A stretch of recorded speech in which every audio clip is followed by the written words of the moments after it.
Hi there, Jamie Cooper here with Caden Academy. Happy Monday to you folks and all you wonderful ladies. And today we are here. Oh, see, there went the audio. Today we are live with Baily Hancock of Inex Women and Collaboration Consultant. Thanks for joining us today, Baily. Thank you for having me. So excited. Yeah, so oh my gosh, I'm so happy to have you, and you're an expert when it comes to collaboration and us as ladies, that's really important to us. And so I think you have some wonderful tips and I can't wait to get to them. But first I want you to tell the audience a little bit about yourself and what is Inex Women and Collaboration Consultant? What isn't it? So collaboration consulting is something I've been doing out on my own for about a year now. Actually, I had my 1-year entrepreneurial anniversary last week. So that's really exciting. Congratulations. Thank you. I survived with all my hair and I'm not gray somehow. And you're probably having a time of your life. Oh, it's the craziest and best year I've ever had, without question. So I've always done events, marketing, partnerships, things like that in my career. And I came from the background of always sort of in education. I worked for the accrediting body for college business schools for a few years before moving to LA from Florida. I worked for General Assembly for a couple years doing global business development and partnerships and a few other places in between. And what I realized was working with like-minded companies and organizations is such a solid way to grow your community and get the word out about your product or service in a really authentic and kind of fun way. We all know you have to use social to get your message out, but I look at partnerships and collaboration as really an amplification strategy for anything you're already doing. It can stand on its own, but it's way more powerful if you layer it on top of an existing marketing strategy. So I realized a few years ago that I could monetize making friends for a living, which is essentially what you do when you do partnerships. So that's my background with that. And so for the last year, I've been on my own with collaboration consulting, which means I work with small businesses, entrepreneurs, large companies to help them achieve their goals through collaboration. So working with like-minded groups to do something engaging and authentic and really fun that shares the message equally. So that's that. And then Inex Women is something that my co-founder, Megan, and I just launched actually last Monday. We sent our very first newsletter. And it's a community for high-performing women invested in their health, their wellness, their careers, and enhancing, not escaping their lives with cannabis. So my two worlds are kind of colliding now, which is really awesome. And it's exciting to be able to take a lot of the approaches I've used in the past for other people's companies with collaboration and apply it to this new company that we're just launching. So I've already gotten to know so many women in the cannabis space through all these amazing Facebook groups because everybody is so willing to work together, which is absolutely beautiful and unlike anything I've ever experienced before. So I'm very excited and thankful to be part of this community. Well, we are happy to have you, and what a great way to come in, and you're bringing a lot of great expertise to this industry, and I love to see that. So a year now, you've been in this a year. What has the year been like? I mean, like, what have you seen change just in that short year time? Well, it's been really fun to get to do collaborations for lots of different companies and not just internally at one company, which is how I've always done it. So it's been obviously challenging because you're out there having to find these people, not only to bring you on to collaborate on their behalf, but find all of these new different kind of partners based on different industries to actually work with. My background, like I said, had always been sort of in education. So I had a really good network of companies and membership-based groups and organizations who were in that category under that umbrella. And so this year, with bringing on a few different one-on-one clients who are more entrepreneurial in nature, small business owners, in all different spaces, it's been really fun to get to build out my network in all new areas. So I've worked with a few, actually primarily female-focused entrepreneurs. So brands that speak directly to women. And that was accidental, but I'm really thankful for it because I just think women are natural collaborators. We are so good when we want to be at being part of a bigger thing than just ourselves. And when we work together and leverage each other's strengths and interests and all of that, we are so much more powerful than when we're alone. So kind of stumbling across that and realizing that women are just naturally the right kind of people to collaborate with has been really reaffirming and really exciting. Yeah, it really is. And like, do you ever see people like competitors ending up collaborating together? I love the unexpected collaboration. Like anytime when I'm working with a client one-on-one. So the way that I work with entrepreneurs is we do 4 2-hour sessions. So 8 hours total, where we actually build your partnership strategy together. And then I send them on their way to execute it without me, because obviously, if you're a small business, you can't afford to keep somebody like me on just for partnerships full time. It doesn't make any sense. So I'm of the mindset of teaching women to fish, right? And then sending them off to go catch their own fish. So one of the things I always get them to do in our exercises together are think about your main competitors, or think about the people that would be totally unexpected to collaborate with. Sometimes those are the most exciting and unusual and press-worthy collaborations that you can come up with, because when people don't expect it, it's that much more intriguing. You know, it's like, this was a joke apparently, but there was press out that McDonald's and Burger King were at one point going to collaborate on a McWhopper. And I think it was just an April Fool's Day thing or something like that. And I forget which side actually put that out, but I immediately was so intrigued, because I was like, wait, this is awesome. You know, these two major competitors coming together to create something that's beneficial for both groups. Now that's something I want to read about and tune into. So I love it when people work with their competitors and find an interesting way to come together. I agree. And I feel like a lot of people like, and this seems to happen more with men, like men really are, they struggle with like opening up with someone who might be a competitor. Oh yeah. And I'm not afraid of that. Like, I'm not afraid of it, because I understand that, you know, there are people out there doing the exact same thing as what I'm doing. However, they don't have the same skill set. You know, like there's certain things, we have our different strengths. And I feel like we are at the tip of the iceberg right now in this industry. Oh my gosh. So Yes. there is so many pieces of pie. Like, you know, that I feel like collaboration is probably a better bet right now. Like, together we are stronger. Together we have more power. Preach. I think if this world had more of a collaborative mindset, we would be worlds away from where we are right now. I mean, not to simplify it too much, but I think collaboration can save the world. Yeah. Yeah. And especially in this industry, I mean, like, it is hard to do something on your own. So collaboration is really important. So let's talk a little bit back to you getting into this industry and your story. What was it like when you said, I'm doing this? Like, I'm getting into the cannabis industry. Yeah, it was super scary, because I'm definitely that, you know, recovering type A, professional development junkie, you know, total goody growing up. And what happened was I became an entrepreneur, and I was starting out running, like, I had collaboration consulting going, but I also have this other project called the Career Experiment, which helps people figure out their best next career move.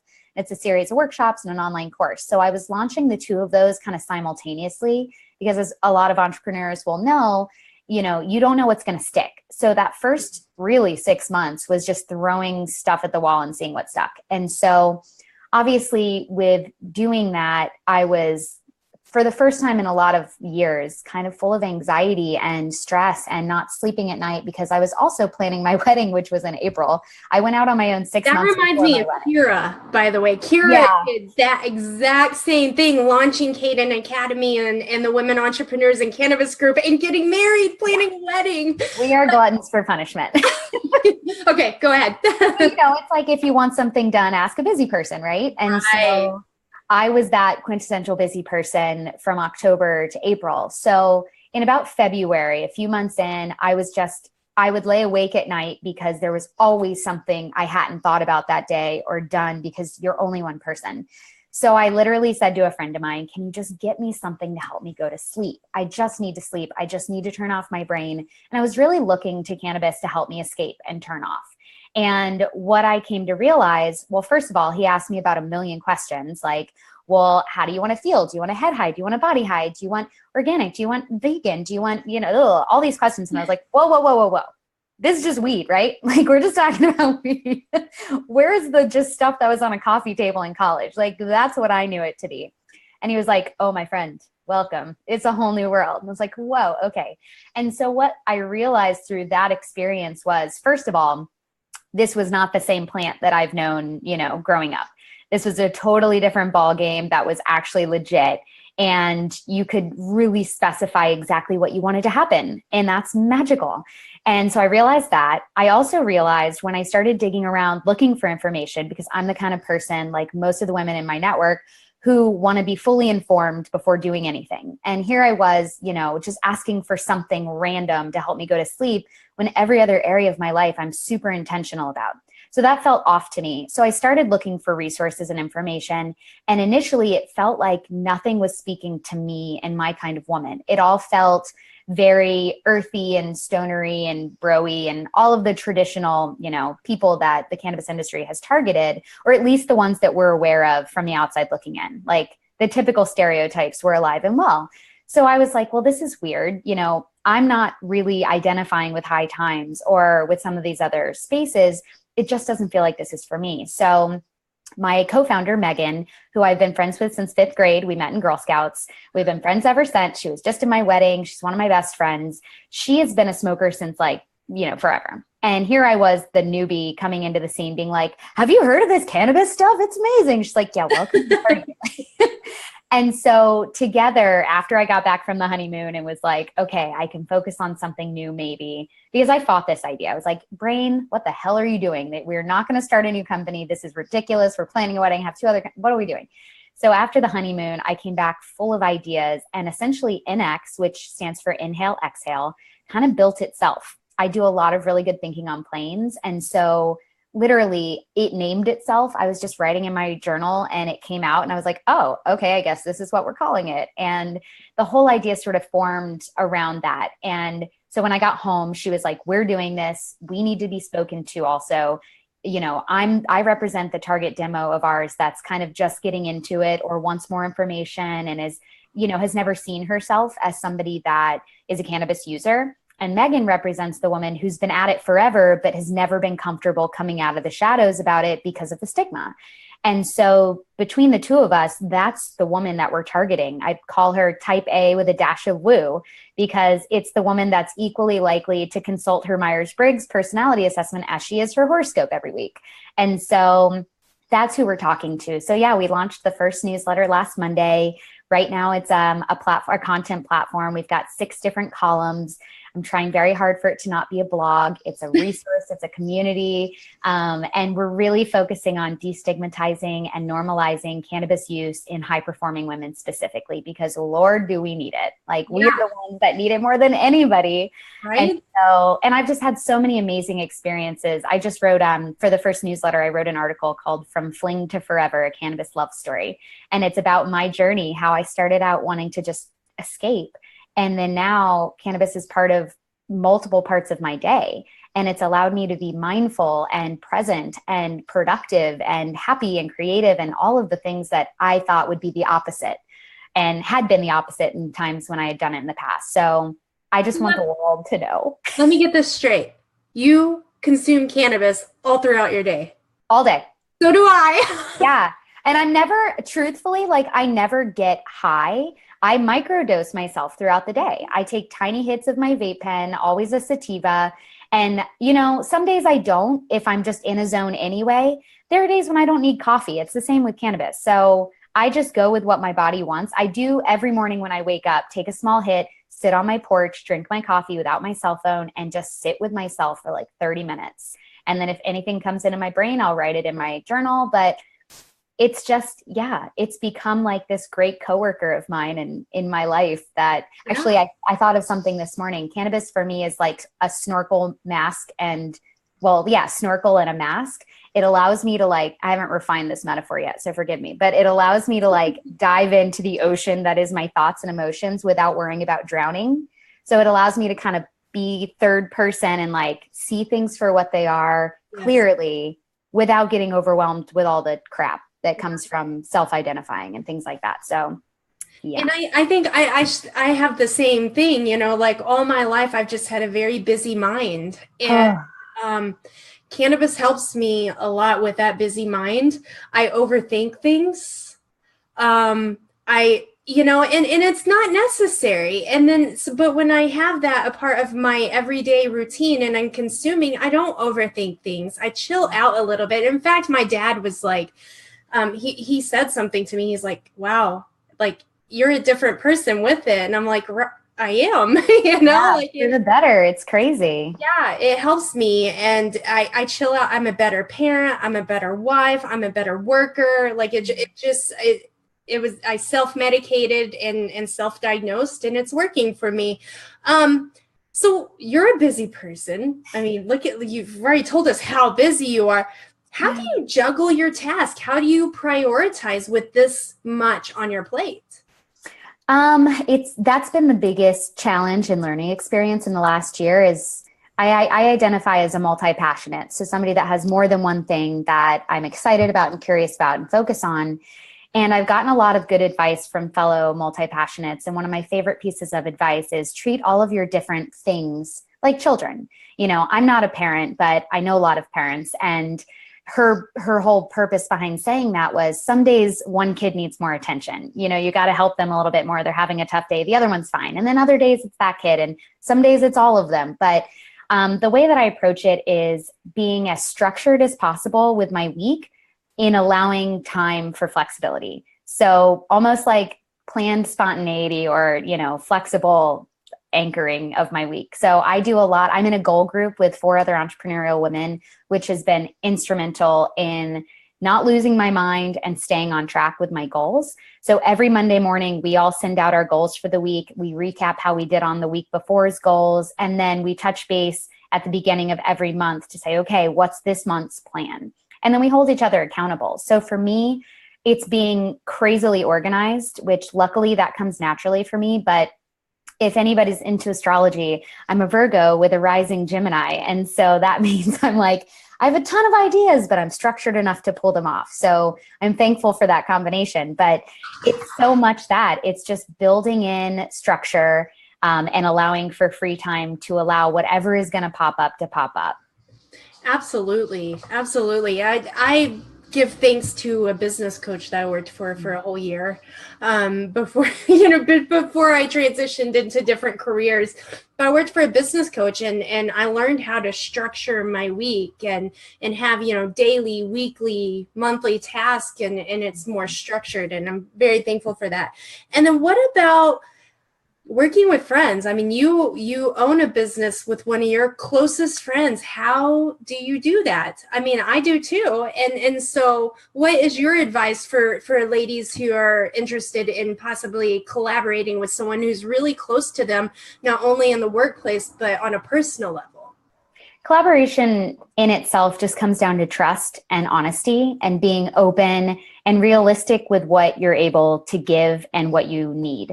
And so for Megan and I, we're like sisters at this point. We've known each other, you know, longer than we haven't. And so, God, we're on like, 23 years? Holy shit, 22 years of friendship. And so we know each other very well. But if you're looking at collaborating or working with friends that maybe you've known for less time and you're not at that level of comfort where you know you can be totally honest and like a little bit brutal when you need to be, I think it just comes down to being honest and being really realistic with your time. So Megan has a day job. I do and I don't. I mean, I have a million day jobs, but we have different schedules that allow us to put in time during different times of the day. So we meet weekly, whether it's online or on the phone or in person. We update each other constantly. We've got a million different messages going on Facebook Messenger, Instagram Messenger, text, email, like every platform we're like mid-conversation on. So there's so much communication. And I think the thing that anytime I get frustrated with our situation, just because that's going to happen, because there are days when I feel like I'm putting more in, there have been times where I felt like she was putting more in. I always come back to the whole purpose of us working together at all. And for us, it's creating something that is fun for us, that feels good, and that we're learning from. And if that's not happening anymore, then we need to adjust. And if it's not going to happen anymore, then we need to close up shop. And so far, that's not the case. But it just comes back down to being completely open with each other. Yeah, and then figuring out your work ethic and how you guys best get along each other. I love what strategy you use. One of my closest friends is a psychotherapist, and he goes by the Enneagram.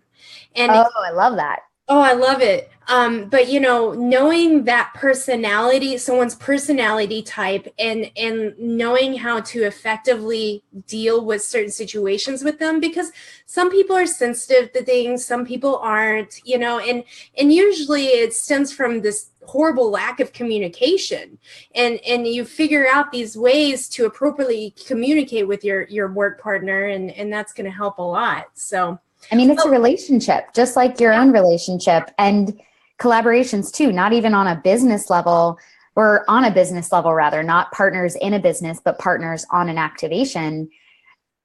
People have a tendency to want to please people, right? Like you want to say yes, you don't want to say no, but saying yes and not being able to come through, under promising and over promising and under delivering is the worst thing you can do in a partnership, because then you'll get a reputation as a yes person who can't pull it off, which is so much worse than a no person that surprises and delights with what they can do. So like from the get-go, being open and honest with what you're actually able to give and what you need in return from a partner is everything. Mm-hmm. Yes. And I can tell you right now, that's one of my struggles. I want to say yes. And I'm so empathetic and I just want to help everyone. But there's a time that you have to think you can't do everything. In the beginning of my collaboration days, I would just say, yes, yes, yes, absolutely. And like figure it out later. And I would start being like, yes, of course I'll fly you to the moon. And then realize I don't have a rocket ship. I don't even know how to get to the moon. What the hell am I doing? What have I said? Now they're going to hate me and be so disappointed, which is so much worse. Mm-hmm. It really is. Well, you have some wonderful tips for us today and for our audience on how to collaborate. For you guys that are joining us, please feel free to ask questions by commenting in the thread. Just post your questions there and we will get to them after Baily's presentation. And if we don't get them to them today, then I'm sure Baily would be happy enough to go and answer some of your questions. But Baily, go ahead and take it over. Show us what you got. Sure. All right. Okay. Let me move this. The new competition. Collaboration is the new competition. Can you see my screen? I can. Okay. So this is normally a 2-hour workshop. So I'm going to zoom through, just give you an overview today. And then please, by all means, reach out to me after if you have any questions. Like I said earlier, I do work with entrepreneurs one-on-one. We do 4 2-hour consulting sessions, and I really help people build out the collaboration strategy for their business. And I'm happy to give a discount to everybody that's listening today of $250. So this whole package would end up being about $1,000. So happy to answer any questions you have. Go to BailyHancock.com for more info. And yeah, so let's get started. So essentially, these are the overall things you need to consider when approaching partnerships. So why should you partner? Why should they partner with you? Where do you find partners? How do you get to them? As in, how do you find their email and their number and all that? What do you say once you have them on the line? How do you come up with activations? How do you execute? How do you evaluate? And then just good partnership rules to live by. So why should you partner? You need to understand what you want, but why you want it. So don't just partner for the sake of partnering. That doesn't make any sense. You have to know what your game plan is before you reach out to anybody. So keep these things in mind. What is it that you want and need? I would say overall, most people want exposure to their product, their company, their service. Sometimes if you have an organization like Caden Academy, we could say they might want perks for their current members or their current students. So usually it comes down to exposure for your product or perks for your community. How will you measure success? So if you're looking for exposure, what does a good partnership look like in terms of being successful and bringing you exposure? Is it visits to your site? Is it more emails to your list? Whatever that is, you need to know what your success metric is before you even start. And you need to be able to measure it. If you can't measure success, then it's just a waste of time. Don't do it. Because if you can't figure out like, okay, did this partnership go well or not, then why do it at all? Figure out what your number one goal is for a partnership. So it's great to have a lot of goals like exposure and perks and, other things like that, selling product, of course. You can't have everything though. And that's not to say that there aren't situations where you get a lot of your goals taken care of in a partnership, but when reaching out to a partner for the first time, have a number one goal in mind so that at the end of the day, if that's all you get out of it, you're still happy. And then figure out what the best case scenario is. So I call these like unicorn partnerships. So if you could get everything you want out of working with an organization or a company or an individual, what does that look like? Is it, oh man, I grew my email list by 200 people. I got press from it. I got all of these site visits. I sold 100 new products. Whatever that is, have your dream kind of totally realized and built out, and then work your way back from there. So why should they partner with you? You really, truly need to know your company inside and out and drink your own Kool-Aid. And what I mean by this is if you can't pitch your company to a partner in a succinct and excited way, if you're not buying what you're selling, they're going to know and they're not going to want to get on board. So before you ever reach out to a partner, these are the things that you need to figure out. And this truthfully is a lot of what I do with my clients is digging into this piece. So who are you? What is your 1 to 2 sentence pitch that somebody else could share with a potential partner? So what I mean by this is if Jamie were to tell me about Caden Academy, I need to know how to tell somebody else about Caden when she's not around. Like, what is the quick and dirty pitch that is easy for somebody else to promote on your behalf? So that's just a good way to think of it. This is mostly for you to use when reaching out via email or Instagram Messenger, which is super effective, by the way, for reaching partners, Facebook, whatever it is, have your pitch locked and loaded. Who are your people? Who are your current customers and community members? And if different, who are your desired customers and community members? You need to know this because this is how you're going to find more of them. If you don't know who your ideal customer is, you're not going to be able to find partners who are going to have those people. Makes sense, right? What do you have to give? So what are your asks? Or sorry, not what are your asks, what are your gives? This is things like, all right, if you have a newsletter already with a decent number of subscribers, are you willing to share somebody else's company information to your email list? A lot of companies aren't because their email list is their close mechanism. It's what gets people to sign up for their course or buy their product or whatever you want them to do. But if you're willing to include people in your newsletter, that's a very valuable give. It can also be social mentions on your different platforms. It can be free product. A lot of people give that initially in the beginning. Now that is something I want to cautiously advise you on because you don't want to give too much away for free in the beginning because you can dilute your brand that way. So you have to do it strategically. You have to decide how much free product or free services of my own am I willing to give in exchange for X. And then think outside of the box with what you have to give too. It doesn't always have to be a direct exchange of the exact same thing. So for example, one of my clients is a graphic designer, but her primary company is she's a photographer.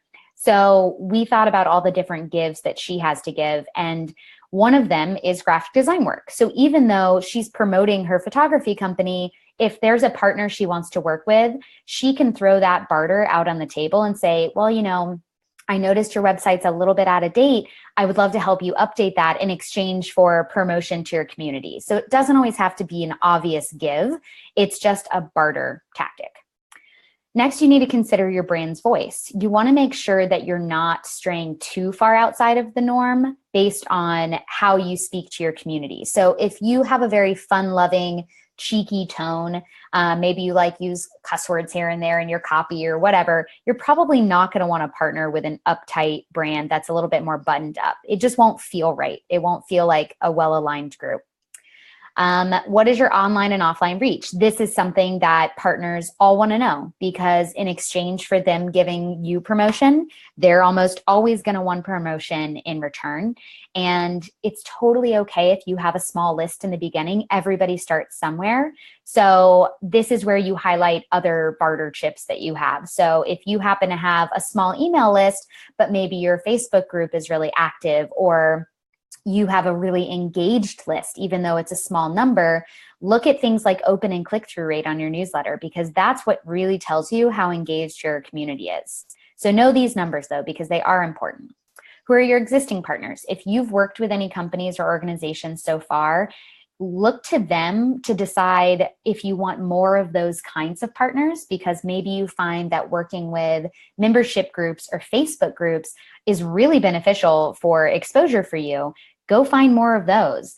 This is also an indicator of who maybe not to work with. So if you have a great relationship with one company, it's probably not that cool to then go approach their direct competitor and ask to do a partnership with them. So this comes down to being respectful to your existing partnerships and making sure that you're not stepping on anybody's toes.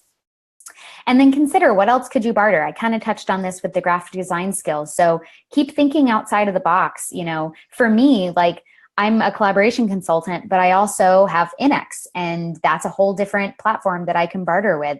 I also have the online course. So there's all kinds of different levers that I can pull based on what the partner's goals are. Any questions on this before I move on? Are we good? No, I love it. I think those are some really great tips. You've said a lot of great things in there. Well, stop me if there's anything you want clarification. Okay. I don't want to interrupt too much. No, please. Okay. So the next part, where do you find them? This is the part that a lot of people ask me about, because they're like, cool, I know I want a partner, but how do I find companies to work with? So this is where being a know-it-all for your industry really comes in handy. My mom always was like, don't be a know-it-all. And I'm like, well, but this time it's okay. Yeah, it's a great thing to be a know-it-all sometimes. Well, and I think that's a thing too, that little girls are taught growing up, not to be a know-it-all and all of that. But clearly we know that that is not the case. Yeah. So when thinking of where to find these partners, think about where your customers hang out. And that goes for online and offline. This is where it's really helpful to do a deep dive into your current community. So whether it's surveying them or just asking a few people that you know use your product or are part of your community, like, what other newsletters do you subscribe to? What other products do you purchase? What other groups are you part of on Facebook or LinkedIn? This is where your potential partners are living. So think about, I always say, like, who's the hot dog bun to your hot dog, or who's the ketchup to your hot dog bun? Like, who are the companies out there doing something similar or complementary to what you're doing? Those make really good partners, because you're not direct competitors, but you're usually servicing the same community. So that's where the good ones are.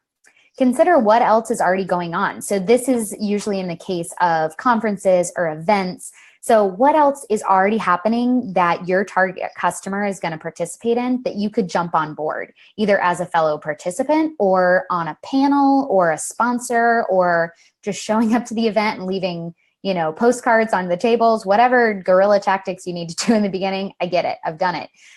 So think about, you know, without having to create an opportunity for yourself, see what else is out there that you could just jump on board.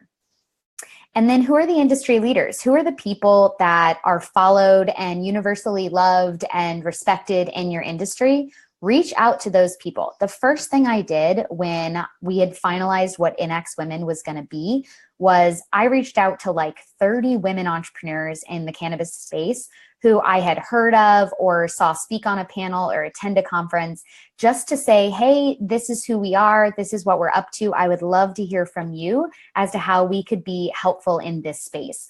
And I will say I've never had such good feedback and such good return on outreach as I have in this industry. So the fact that female entrepreneurs in the cannabis space are so ready and willing to help one another and collaborate in any way possible is magic. And everybody needs to keep that in mind, because just as much as you can take from the industry, always be giving back as well. So find those leaders, see who they respect, who they follow, and then see if there's something you might be able to do together. And then finally, what are your target customers reading? So this goes for blogs, newsletters, magazines, any sort of place where they're consuming content, that's a great indicator of a good partner. Because if a partner has a good reach already for your target demo, then find ways to contribute to that platform, whether it's content or freebies or giveaways or whatever it is. That's a really great place to find them. Now, okay, here's a question I have. So how do you protect yourself? I mean, like, I have tried to collaborate with people before, and they've taken my discussions and used it themselves. And yeah, in this industry, it's really, really hard to protect yourself sometimes, you know? So It is. And, I'm a big believer in partnership karma. And I think you just believe people when they show you who they are, And so unfortunately, in those scenarios, that might just be a you live and you learn kind of thing, and you just never work with them again. Mm-hmm. But I would say for the most part, that's fewer and far between than the opposite. So in terms of protecting yourself, you can always do things like partnership agreements where you're clearly laying out what each person is responsible for and will handle. It comes back to being honest and open with one another. And if somebody does that, I think the only thing you can really do is approach them and say, hey, I understood this relationship to be something different. Did I misunderstand? If so, what can we do to even it out a little bit? Because sometimes people have, ill intents, but I find a lot of times people sometimes move really quickly without thinking things through all the way, and maybe come across like they've done something that ends up looking really shady when maybe that wasn't their intention. Give people the benefit of the doubt, but learn your lessons. The whole fool me once, shame on you, fool me twice, shame on me. That completely applies here. I agree. Thank you. Yeah. And never do that to anybody else, obviously. Not that anybody here would do that, but partnership karma is real, you guys. It really is. Okay, so how do you get to them? This is another big part that people get confused on. So that's where I say a little stalking never hurt anybody, well, at least not in collaboration. So this is where having a little bit of sleuthing tools comes in handy. So knowing the right title to hunt for is super important. And what I mean by this is finding somebody at a company that is specifically in charge of partnerships can be really tricky, because a lot of times it's not the same person. There's not generally, unless it's a really large company, there's not usually one person designated to running partnerships. So you usually have to hunt for somebody that's in business development, marketing, community growth, things like that. Those are good titles to search for when you're trying to find the right person to reach out to.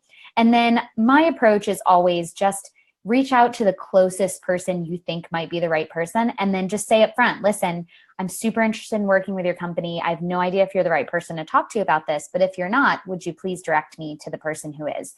And if there's interest, they're going to do it no matter what. So don't worry too much about that. It's mostly about getting to anybody at the company and then going from there. So a warm intro is, of course, always better than just going in cold. And the first step to that is if you know somebody directly within the company, even if it's not the right person to talk to about a partnership, go in that way, because having a direct connection to somebody inside of that company or organization is by far and away the best way to get somebody to write you back, because you've already been vetted. And that's so much about partnerships is like piggybacking off the existing trust, right, of a company. So if you can find somebody who can vouch for you and say, oh yeah, Baily, I've worked with her in the past, or I know her personally, like she's a good person, at least have a call with her. That's your best way to go in. Do your homework. When you reach out to a company, you definitely need to show that you know a little bit about them, because otherwise it just looks like you're doing this, cheesy sales tactic of just throwing out a million emails and seeing who writes back. So always show that you know a little something about them.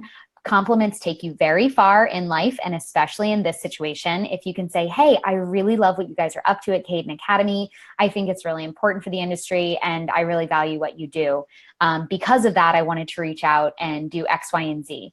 And I think, even if there's not a good fit for a relationship, it's so nice to hear that from a stranger. I know anytime somebody has emailed me and just said something nice about the work that I've created, I don't care who they are, I like them already. Yeah.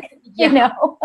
Yeah, and I do a lot of municipality, like township presentations here in Michigan, and I use that strategy where I research who sits on these city councils and boards, and I find that common ground somehow, and that common ground sometimes is a person that we're mutual friends with on Facebook, or it might be like I found out that they're a relative found out or died of pancreatic cancer or something, you know, and that's something that I can relate to because a loved one of mine died from pancreatic cancer, you know. So finding that common ground will really like lead to opportunities and doing your homework. Completely. And I think the thing that people forget about this and everything in general is we are all just humans, right? We are all just people trying to figure shit out and going through life, doing the best that we can with what we've got.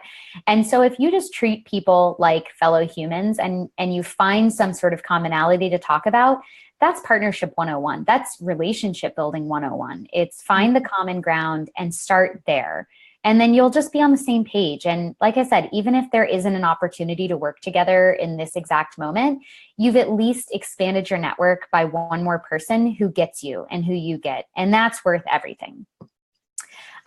So get the warm intro. Exactly that. If you have a friend in common on Facebook or LinkedIn, or you know somebody who knows somebody at a company, get that person to intro you. And here's my biggest piece of advice for getting intros. Make it so stupidly simple for that person to give you an intro. If you reach out to me and say, hey, Baily, I saw that you're connected to so-and-so at this company. Would you introduce me? And then you just end the email that way. Now I have to respond to you and say, okay, well, what do you want to do with them? Like, why do you want an intro? How do you want me to intro you? I have to do work all of a sudden. And you should just assume everybody is insanely busy and doesn't have time for that. So the way to go about it is you reach out and you say, Baily, saw your intro, or you know this person, I'm trying to get a hold of their company. Here's what I had in mind, and here's some copy you can use in the intro. And I write the email for them. I write like, hey, so-and-so, meet Baily. She's with this company who's doing this and had this idea for working with you. If you're down to be introduced, let me know and I'll connect you. Also, don't ever ask for a direct intro. You always ask if they'd be willing to introduce you. So what I mean by that is, for me, my network is my whole business. It's my whole life. And so I'm very careful when I introduce people to make sure that it's mutually beneficial and to make sure that they both want that intro. I never just randomly connect people without checking in with both sides first. And so what that does is it protects your network and it gives people the option and the ability to say, you know what, I'm not interested at all in that company. I'll just write back to that person and say, yeah, either I don't know that person well enough, or, you know, I think they're a little bit over capacity right now. Maybe they don't have time for this, but if that changes, I'll let you know. And so I give the person that's being connected to the out if they don't want that intro. And if they say, yeah, go ahead, send them my way, then I connect them at that point. And that really, like, I appreciate that so much when people do that for me, that I always do that for them. So on your end, if you're trying to get the intro, make it easy as all get out for the person to introduce you. Write the email you want them to send, and then be respectful if they write back and they're like, you know what, I don't know if this is the right fit, or I don't super feel comfortable making this introduction. Here's an email for somebody else at the company. Reach out directly. And then don't be afraid to go to the top. And what I mean by this is, if you have no intros, you have no warm intros at all, you don't know who to get to, my best bet is I always will email the highest person at the company, no pun intended,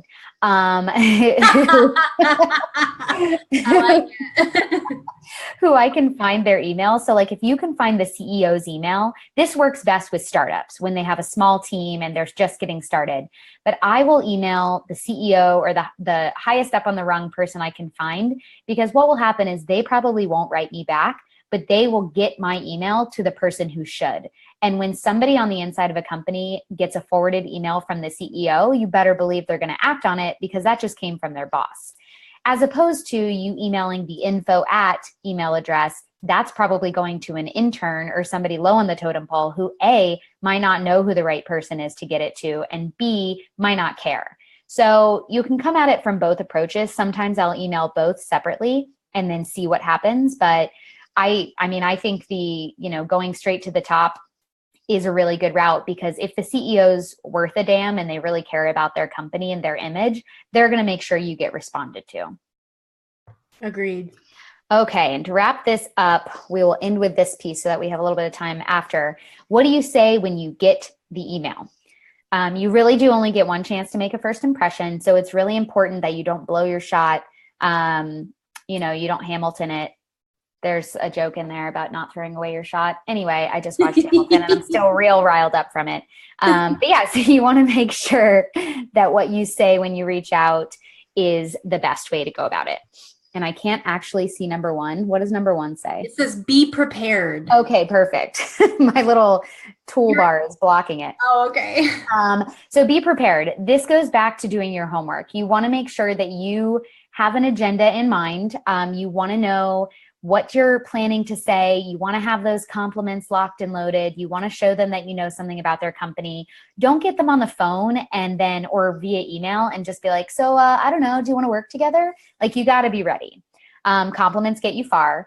Get to the point. With intro emails, like the first email that you send should be no more than like 5 sentences. And I know that's really hard to do because you want to tell them everything right off the bat, but you're just kind of putting out like a feeler here. You're putting out sort of an appetizer, and you want them to come back to you saying, okay, I'm intrigued. Let's talk.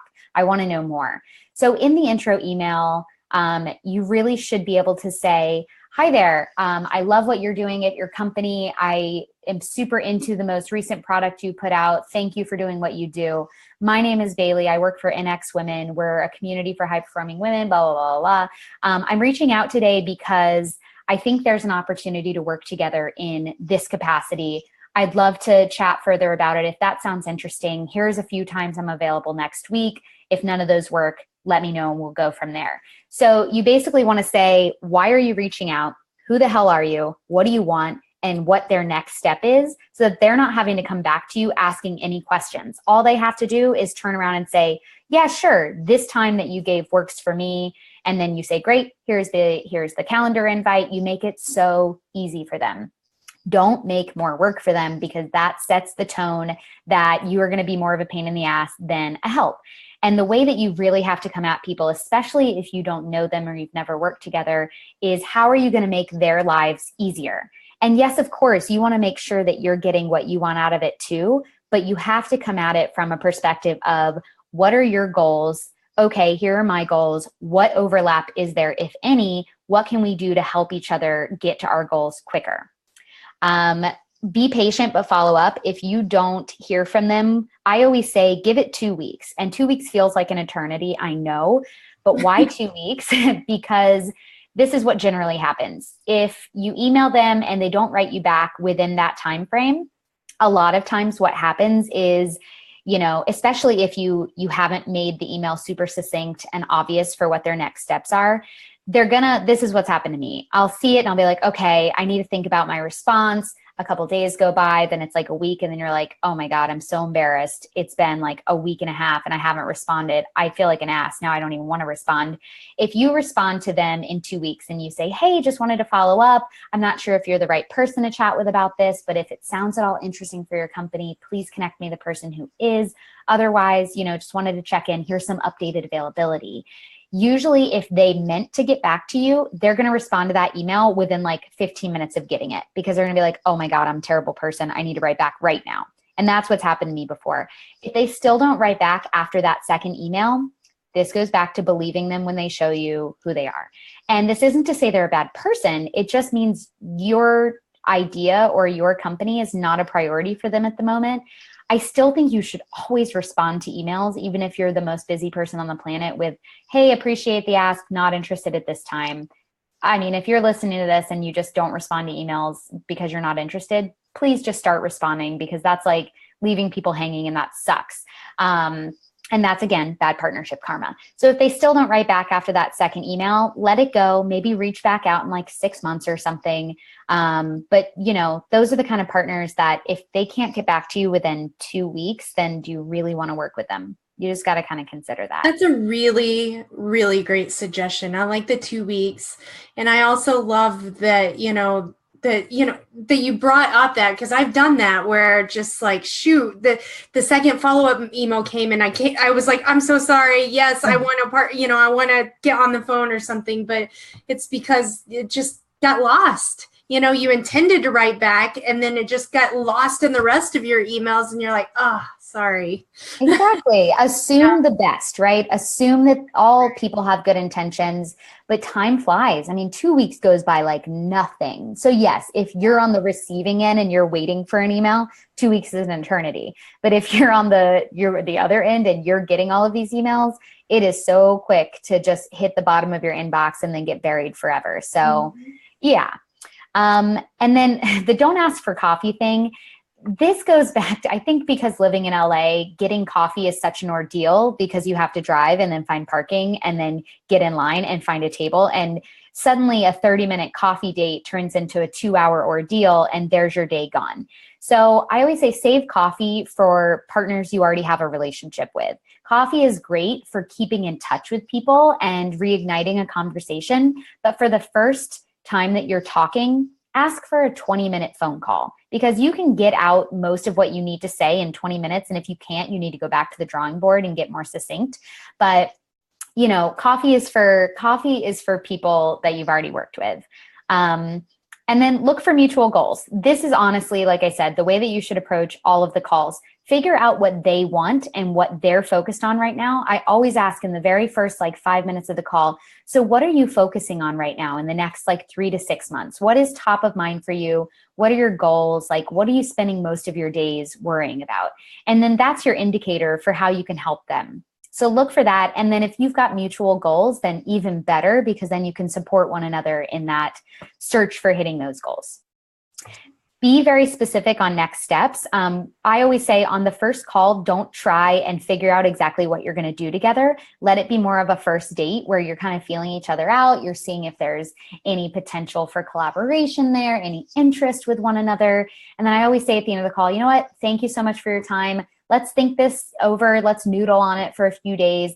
In a couple days, I'll send you kind of my initial thoughts for how I think we can work together, and then we'll go from there. So let them know that you're going to be sending them a follow-up email within however many days you need. This is another one where you should never overpromise, underdeliver. Don't say, okay, in 10 minutes, I'll get you a follow-up email, because that's not realistic. So just be honest with yourself, and then make sure that you actually do what you said that you're going to do. You're only as good as your word, and collaborations are run on trust and you being honest to what you can actually do. And then just be gracious. Always say thank you for the call and for your time, because they decided that you were worth it enough to get on a call with. And that's really something special in this day and age where everybody is so damn busy. All right, so I'm going to jump ahead because we don't have a lot of time to my partnership rules to live by. Partnership karma is real, y'all. Do unto others. Always do what you said you're going to do. Don't overpromise, underdeliver. Stick to the deadlines that you guys decide on. Do regular check-ins. This goes for even if you decided not to do something together. I always kind of go back through my calendar from 2 months ago and look at the people that I had calls with or meetings with, and I think, do I need to check in with any of them? Maybe now is a better time to do something, or maybe I have a new product or a new service that I want to share with them and keep them updated on. Reach out when you don't need to. This is I will kind of make sure I'm staying on top of people's news and current events with their companies. I subscribe to everybody I ever want to work with's newsletter so that I can be looped in on anything exciting happening. I did it this morning. I sent an email in response to a partner of mine. I don't even think she and I have actually ever done anything together, but she runs a career-focused community, and there's just so much overlap. We just haven't done anything specifically. They just launched a new online course, and I just responded being like, hey, congrats. I'm really proud of you. I'll share this with my community. Keep up the great work. Reach out when you don't have an ask, because it's like making deposits before you need to withdraw. Again, just a good thing to do. And be their number one fan. This is where you share the word about other partners, new product launches like I did with her, or, share news articles about them. Whatever it is that is exciting for them, be supportive in an authentic and honest way. Don't do it to get something from it, but know that by being genuine and excited for them, that goes a long way, because consider how that feels when people do that for you. It feels so good to be validated by the people you're impressed by and you care about. Absolutely. And okay, another question. Yes. So I have gone through some partners in the past, and it was because after working with them 3 months or so, that's when I realized that, okay, this isn't going so well, or I'm feeling a little bit like I'm taking more of the brunt and that sort of thing. Like, how can you give potential partners a test run before, really jumping into bed with them? Not really into bed with them, but I'm talking about. It's the same thing. Yeah, no, it's true. I always approach partnerships with kind of this test and learn mentality. So I'll say, why don't we do a test and learn activation together that's really low maintenance, that's just quick to decide whether this is something that makes sense for us to do together or not. And it really helps identify whether each other's communities are into each other, right? Like if you can start really low as like social shares, right? You can say, why don't we do this? For the next couple weeks, I will post, links to your articles on your site, or if you've got a new product, I'll post about it to my social channels or include it in a newsletter. That is super low barrier to entry. And you can see on your end if people are clicking on it and if they're commenting on it, then that shows you, okay, my audience wants this, I can do more. And for them, the same thing. It gives each of you a chance to see, like, are our audiences actually overlapping, or are they too different? Do they even care about this partner? Because if not, there's no point in doing a partnership. And your audience is everything for your business. Your community is everything. If you're not approaching partnerships from a customer first standpoint, you're doing it wrong. Because the whole point is to get more of your ideal customers. So you have to create every activation with them in mind. And that goes for sharing content that they care or don't care about. Mm-hmm. Being a resource. Yeah. Awesome. Well, Baily, you've given some really great advice, and especially, this is what we as women really want to take advantage of and collaborate with other like-minded people with the same goals. And so, I think there's a lot of room still for collaboration, and I encourage everyone that's in the Women Entrepreneurs in Cannabis group to really take some of these tips and run with it and learn how to collaborate with people and help your business grow quicker. Yeah, I mean, truthfully, when you're in the beginning stages of growing a business and you don't have a ton of money to blow on marketing, partnerships are the absolute best way to grow. I mean, you leverage even if you're working with another group, say you each have 10 people on your email list, suddenly you have access to 20 people, right? So just consider that. There is no partnership too small.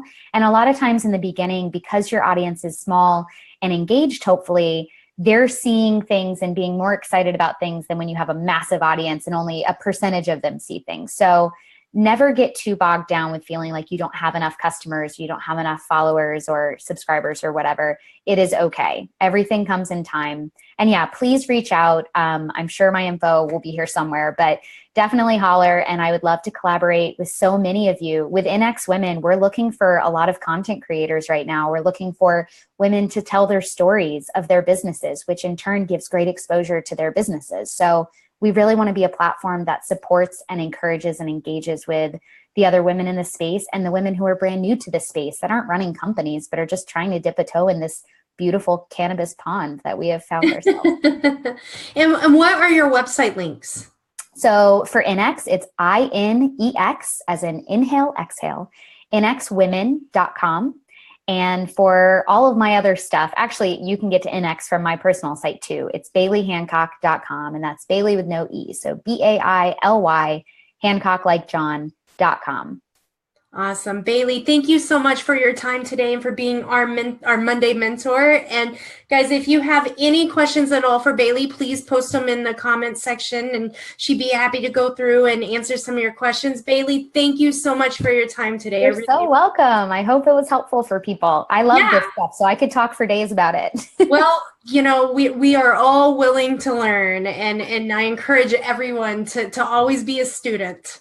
Same. So, well, thank you so much. And like always, we will be back next Monday. Kira is going to be back from us fresh from her honeymoon. So I'm excited to have her back and hear about Bali. And I went to Bali on my honeymoon. It's the best place ever. Did you really? Oh, I can't wait to hear about it. I might be the same person now that I'm realizing. I know, right?